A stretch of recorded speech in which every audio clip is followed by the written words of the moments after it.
अस्सलाम वालेकुम एवरीवन, कैसे हैं आप सब लोग। यकीनन खैरियत से होंगे। अल्लाह पाक आप सबको अपने हिफ्ज़ व अमान में रखें। और यहाँ पे देखें जी कितना मज़े का गजरेला बन रहा है। तो मैं यहाँ पे लाई हूँ गजरेले की रेसिपी। तो चलें रेसिपी की तरफ चलते हैं। 1 kg है मेरे पास गाजरें, बिल्कुल रेड रेड वाली। इनको वॉश करके अच्छी तरह मैंने क्रश कर दिया है और साथ ही बॉयल हो गया इनका पानी, उनको मैंने ऐड कर दिया पानी में। और इनको इतना ज़्यादा कुक नहीं करना क्योंकि इसमें बहुत ज़्यादा ब्लैक हो जाता है इनका कलर।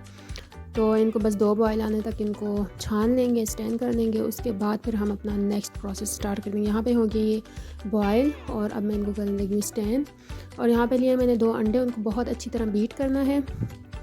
और ऑयल भी इतना ज़्यादा नहीं डालना, अगर तो आप चाहें तो देसी ही डाल दें, नहीं तो दूसरा ऑयल डाल दें, जैसे भी। तो इनको बहुत अच्छे से बीट कर दिया और ये गाजरें स्टैन हो गई हैं। देखिए इनका कलर भी कितना फ्रेश सा है। तो यहाँ पे पैन में मैंने लिया है 1/2 कप ऑयल। और मैं ऑयल ले रही हूँ, घी भी नहीं यूज़ कर रही, लेकिन घी में ज़्यादा अच्छा बनता है। और यहाँ पे ऑयल लिया और साथ ही मैंने इसमें जो है डाल दी इलायचियाँ। और ये फिर 2 अंडे बीट करके मैंने इसमें डाल दिए हैं। इनको बहुत अच्छे से कुक करना है। इसके बाद फिर हम साथ साथ और चीज़ें ऐड करते जाएंगे। और ये अच्छे से हो रही हैं कुक। अंडों को बहुत अच्छे से कुक करना है ताकि स्मेल उनकी बिल्कुल गायब हो जाए। इलायची इसलिए इसमें डालिए कि इनकी जो स्मेल है, अरोमा जो है वो अंडों में चला जाए। तो इनको बिल्कुल छोटा छोटा करके अब इसी में साथ इसमें गाजरें क्रश हुई भी डाल देंगे, बॉयल हुई भी।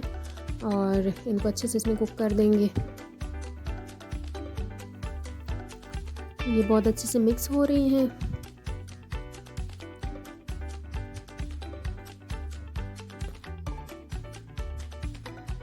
दो बॉयल इसलिए दिए हैं कि उनका कलर जो है वो बरकरार रहे, ज़्यादा ब्लैक ना हो। ज़्यादा ओवर बॉयल करने से फिर उनका कलर जो है वो चेंज हो जाता है। कुक ज़्यादा करनी है। और ये यहाँ पे खोया और खोपरा लिया है मैंने। और ये साथ साथ हम जैसे जैसे ऐड करते जाऊँगी तो मैं बताती जाऊँगी आपको। तो ये बहुत अच्छे से हो रही है मिक्स। और चीनी जो है वो मैं इतनी ज़्यादा शुगर इसमें ऐड नहीं करूँगी क्योंकि मीठा इतना पसंद नहीं है। तो आप अपनी रिक्वायरमेंट के मुताबिक उसमें ऐड कर दें। इनका भी देखें पानी है इसमें, अभी इसमें इसका पानी है, उसमें अच्छे से सूख जाए पानी तो फिर हम इसमें चीनी डाल देंगे।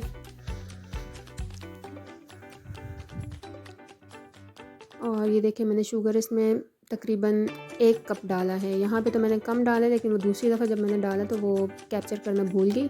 तो यहाँ पे मैंने 1 किलो गाजर में आधा किलो सॉरी नहीं 1 कप चीनी का डाला है। और मीठा तो इतना नहीं पसंद था, लेकिन घर में सारे तेज़ मीठा खाते हैं तो इसलिए फिर मैंने 1 कप डाल दिया। और यहाँ पे ये पिसा हुआ खोपरा जितना ज़्यादा ऐड करेंगे उतना ज़्यादा टेस्टी होगा। तो ये पूरा एक बाउल है, ये कुछ अभी डालूँगी कुछ बाद में डालूँगी। तो ये शाही गजरेला आपका तैयार हो रहा है। इसमें देखिए अंडों का कलर भी इसमें मर्ज हो गया है, बहुत ऑरेंज सा कलर आ गया। और ये खोआ भी साथ ही ऐड कर रही हूँ इसमें ज़रा मिक्स होकर बहुत अच्छा। और जो बाकी बच जाएगा उसको ऊपर स्प्रिंकल कर दूँगी एंड में जब डिश आउट करूँगी।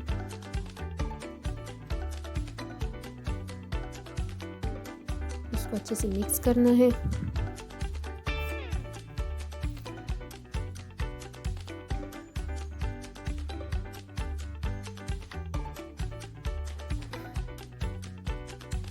और ये अच्छे से इसमें हो गया मिक्स। खोआ गरम चीज़ में डालो तो वो ज़रा मेल्ट हो जाता है। तो ये बहुत अच्छे से भूनना है, इसमें जो कच्चापन है वो ख़त्म हो जाए। कलर बॉयल में जो आ गया था वही कलर एंड तक रहेगा, चाहे हम जितना भी कुक करें इसको। तो कलर जो है वो बिल्कुल रेड ही रहेगा इसका। मैंने नट्स वगैरह इसमें नहीं ऐड किए, आप चाहें तो नट्स, बादाम, पिस्ता जो भी आप ऐड करने मेवे वो इतने अच्छे नहीं लगते मुझे गजरेले में, तो इसलिए फिर मैंने सिर्फ खोपरा और खोया ही डाला है। और ये हो गया तैयार। अब इसको मैं डिश आउट कर रही हूँ और साथ ही इसके ऊपर बाकी इंग्रेडिएंट्स जो है वो स्प्रिंकल कर दूँगी। कुछ खोपरा मेरे पास बचा था, कुछ खोया बचा था, तो ये खोपरा डाल दिया और इसके ऊपर फिर खोया डाल दूँगी। ये देखिए ये मैंने इसके ऊपर खोया डाला और फिर मज़े से खाया। तो आप भी ज़रूर ट्राई कीजिएगा ये रेसिपी। अगर तो आपको मेरी रेसिपी पसंद आई हो तो ज़रूर लाइक कीजिएगा, शेयर कीजिएगा और मेरे चैनल को सब्सक्राइब कीजिएगा। और ये बहुत मज़ेदार सा हलवा तैयार हो चुका है और अब मैं इसे खाऊंगी। और आप भी ज़रूर बना के इंजॉय कीजिएगा और मुझे फीडबैक ज़रूर दीजिएगा।